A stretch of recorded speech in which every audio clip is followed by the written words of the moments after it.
চরাঞ্চলের কৃষকরা বাড়ি বাড়ি গরু পালন করেই যেমন আর্থিকভাবে লাভবান হচ্ছেন, তেমনি চরাঞ্চলের পালন করা দেশি জাতের গবাদি পশু দিয়েই মিটছে কোরবানির চাহিদা। এবার স্থানীয় হাটবাজারগুলোতে দেশি গরুর চাহিদা বেড়েছে অনেকাংশে।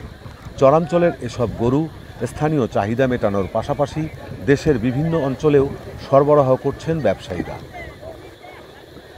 জেলার সবচেয়ে বেশি গরু পালন হয় বিভিন্ন চর ও দ্বীপচরে।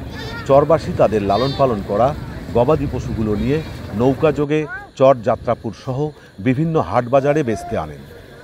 কোরবানির ঈদ আসলেই এর মাত্রা আরও বৃদ্ধি পায়। ঈদুল আজহার আর মাত্র বাকি কয়েকদিন, এরই মধ্যে জমে উঠেছে কুড়িগ্রামের পশুর হাটে জমজমাট বেচাকেনা। পছন্দের পশু কেনার জন্য ক্রেতারা হাটে গিয়ে পশুর দরদাম যাচাই করছেন। ক্রেতাদের পছন্দের তালিকায় জেলার চর ও গ্রামে পালিত দেশীয় জাতের গরুর দিকে। আমরা চরে বসবাস করি এবং ঈদ উপলক্ষে মোটামুটি হিসেবে গরু মোটা তাজা করি। বিভিন্ন জায়গায় এই গরু চলে যায়, ব্যবসায়িকরা বাড়িতে গরু আমার এখান থেকে নিয়ে যায়। কোরবানি উপলক্ষে তারা বিভিন্ন জায়গায় গরু বিক্রি করে। এই গরুর টাকা আমরা বিক্রি করে লাভবান হই কৃষক। আমরা কৃষক গরিব মানুষ, লাভবান উপলক্ষে বিভিন্ন ধরনের কাজে লাগাই টাকাটা আমরা।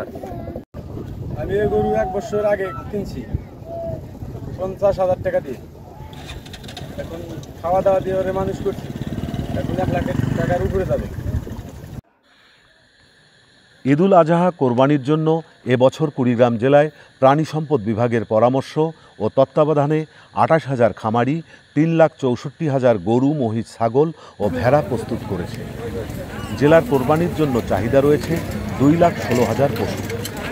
কোরবানি পশুর বেচাকেনার জন্য এবছর স্থানীয় প্রশাসনের তত্ত্বাবধানে জেলার বিভিন্ন উপজেলায় 31টি স্থানে হাট বসেছে। এর মধ্যে স্থায়ী হাট 25টি এবং অস্থায়ী হাট 6টি। মারামারি চর আমরা প্রতি বাড়ি গরু পালা হয়। এই গরু প্রতি যত গরু আছে সম্পূর্ণ গরু যাত্রাপুর হারায় নেয় বিক্রি করা হয়।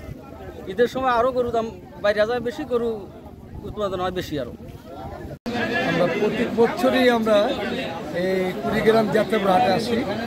আমরা আসলে এখানে গ্রামের যে মানুষের যে ফার্মের নিজের গরু, তার জন্য গরুটাও ভালো, দেশি গরু।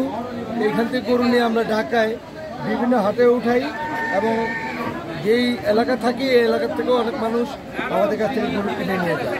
আমরা এখান থেকে একটু সুবিধা পাই, হাটে ইজারাদারও ভালো, ওনারা আমাদেরকে মানে হাসিটাও কম নেয়।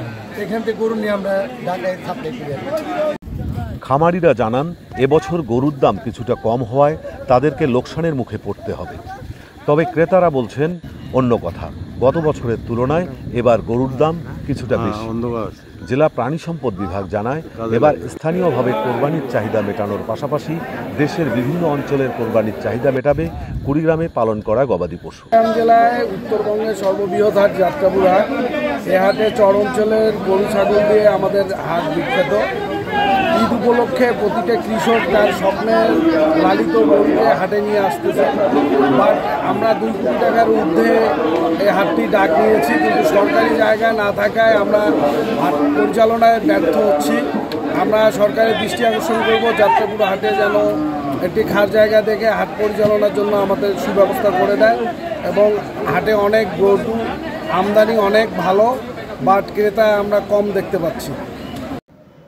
আসন্ন পবিত্র ঈদুল আজহা উপলক্ষে কুড়িগ্রাম জেলায় 3,64,000 গবাদি পশু প্রস্তুত আছে এবং এখানে চাহিদা হলো 2,16,000। বাকি 1,48,000 গবাদি পশু আমাদের উদ্বৃত্ত আছে। প্রায় 28,000 খামারি প্রাকৃতিক উপায়ে এটি লালন পালন করেছে এবং আমার প্রাণী সম্পদ বিভাগ এই টেকনিক্যাল সহায়তা সহ অন্যান্য বিষয়ে তাদেরকে পরামর্শ দিয়েছে। আসন্ন ঈদুল আজহা উপলক্ষে আমাদের ভেটেরিনারি মেডিকেল টিম গঠিত হয়েছে, তারা সবগুলো হাটে তারা কোরবানির হাটে কাজ করছে।